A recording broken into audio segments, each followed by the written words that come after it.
Alright, so I'm going to be doing a formal analysis of Three Women by Fernand Léger.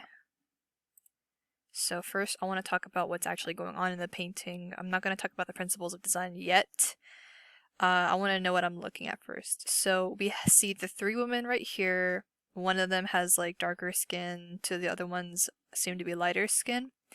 They look like they are sitting in their house, their apartment, on a bed or a couch. They seem to be surrounded a stool where there's a bunch of stuff on it. I can't really tell what they are. I think that looks like a vase or something.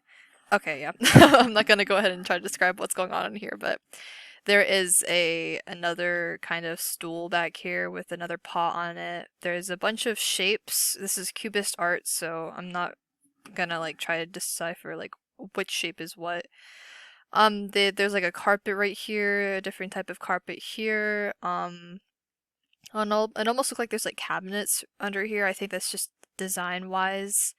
You can see there's like a bar that goes across. It kind of just ends right here. Maybe there's something in the background that this person's sitting on that I can't decipher because I don't know what I'm looking at. Okay, so I think that's all I'm gonna try and describe or look at right now. So, emphasis. There's emphasis on the three women, obviously, because I think that the emphasis is made by the fact that there's less colors on them compared to the background. Because you can see that there's like a bunch of colors like around them, but there's actually no other colors on them other than their skin color. Um, yeah, I think that's what the emphasis is on. The emphasis is on them three, and I think there might be some on this, but I can't exactly tell what this is. I think it's just showing like what they're enjoying right now. Like just like this person's book and their tea, I'm guessing. Directional forces, I think that I can't really say if this is a directional force or not, but I think that it's important to notice that these women are looking directly at us, the viewers, or they're just looking straight ahead. I think that there is directional force in that. I can't really see if there's any other directional forces going on. Everything in here is so geometrical that there's like there could be directional forces pointing everywhere, but I don't think that it would have much like meaning behind it. I think the most meaning I can pick up is the fact that they're looking at us. Repetition and rhythm. There's a lot of repetition going on. There's a bunch of different colors and shapes, especially down here. I think that like right here where there's like diamonds. I think the carpet, yeah, it's a carpet, and the striped carpet floor right here. You could say that that's like a motif because there's the same right here, the same pattern right here, right here on these pillows. That's what I'm gonna call them, and right here. You could call that the artist's motif. Yeah, right here too. Contrast. I'd say there is contrast, like I was kind of talking about earlier with emphasis. There's contrast in the sense that like the people themselves have no color on them and everything around them is colorful, which is the contrast I'm talking about. Like there's contrast between the colors. I don't think there's much contrast between the shapes. Um Actually there might be because the women themselves are very circular in shape, while everything around them is kind of like blocky. I guess this is kind of circular, but I think the background mostly is what I'd say is more edgy than the women themselves. Like even their hair is curvy and stuff. Scale. I'd say scale is or proportion. I'd rather call it. There is proportion between the women. All of the women have like a similar um kind of like scale to them, to their background. Like everything, it shows that there's not much dimension. It's just that it's very flat, even though like cubism is like meant to seem kind of illusionary, like 3D. Because with cubism, there's like multiple perspectives that are happening at once because it's kind of like a broken image. That's the point of cubism. But I don't think that that is kind of, I can't really pick up that in this painting. I think it's just the fact that all of them are kind of sitting down in that one room and there isn't really much dimension happening. It's just them. I don't know if I'd probably talk about value in the next slide, but I'm gonna keep going because I want to get this done. Sorry. Scale, unity and variety. Okay, so there is unity in. I didn't talk about this in balance, but I do think that all of it, like, technically is balanced. Like, I think that with cubism, the shapes that are used, I like to think of them all like stacked on top of each other in a balanced way, and the fact that they're all sitting on this couch, or I think it's a couch, it could be a bed, but the way that they're all sitting on this stacked on top of it gives me like that sense of balance, you know? Like I think it's satisfying, and especially with how like it seems kind of like elevated with the this like table as well, and the table in the background. It all seems like kind of like vertical, like they're sitting vertically on it, on like on a horizontal figure. I think I'm stretching the meaning here, but that's just what I'm how I feel about this, and that ties in with the unity that I'm talking about, and in the sense of variety, I think that the variety of shapes that is making this painting up is also like satisfying. Like they're really utilizing the fact of cubism here. Like I love how like it's so clearly a woman, but they make it so like, oh, that neck, like it's so cool. Like it's like its own shape, you know? And the arms are like kind of blocked in too.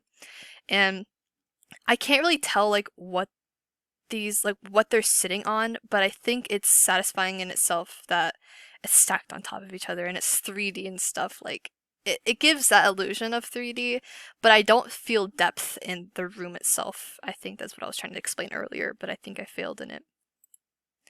Elements of design. Line. So, I mean, there's very clearly line going on in here. Although it's not like direct line, like how I'd explain this and these three lines right here and the floors and stuff. But I'd say that the line usage is very thick. Does that make sense? Like thick line usage here, and it's very straight. It's not like a regular shape usage like I talk about in my other formal analysis, but it's very like hard, you know? It's kind of like edgy. Shape usage is obviously like very 3D. Shape usage, like it's everything is, especially the spheres that are used, it's very spherical. Yeah, that's a good word for it. It's sharply contoured to make it look 3D, and what does it say? Yes, it looks like the skin is like very like thick because that's the way they use the shapes to make it. It makes it look like these women are very curvy, and ooh, like the book is like very value. This is a value. I'm gonna just go ahead and talk about value because that kind of ties in with the whole 3D aspect of this. The value usage in here, I don't exactly know where the light source is. That's always what I look for when I talk about value because that's what makes value like the difference and like how I make it 3D and stuff. But it looks like the value is always occurring like in the edge, like the perimeter of the shape. Sorry.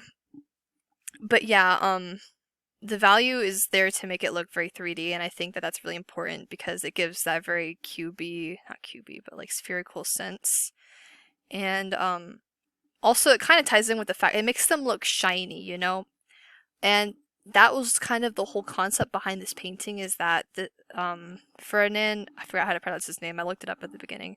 Leger, I think that's how you say it. I'm sorry, but it make his whole point was to make this painting look kind of machine-esque, like machine-like, because he was like an engineer, I think, during World War One, and he was influenced by all the stuff that he was doing, and he wanted to make this painting look kind of like what he was experiencing. And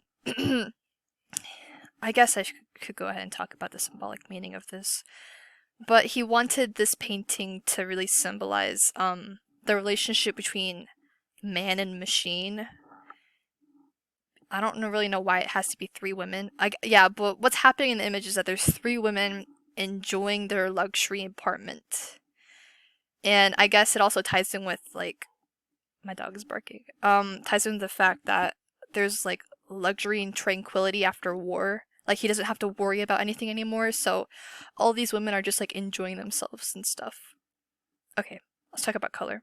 So the color usage, same with what I was talking about. It's supposed to give that very machine-like feeling. The difference between the women's colors, like their skin colors and the background, is also a part of the emphasis that I was talking about earlier. How they have less color than the background, and it also trying to follow the whole cubist theme of how color is very like varied. Why is she barking? I need to get, I'm a very distracted person, okay? Sorry. But the color usage and like the angles and the curvilinear, is that the right word? It's supposed to give it like a mural like appearance.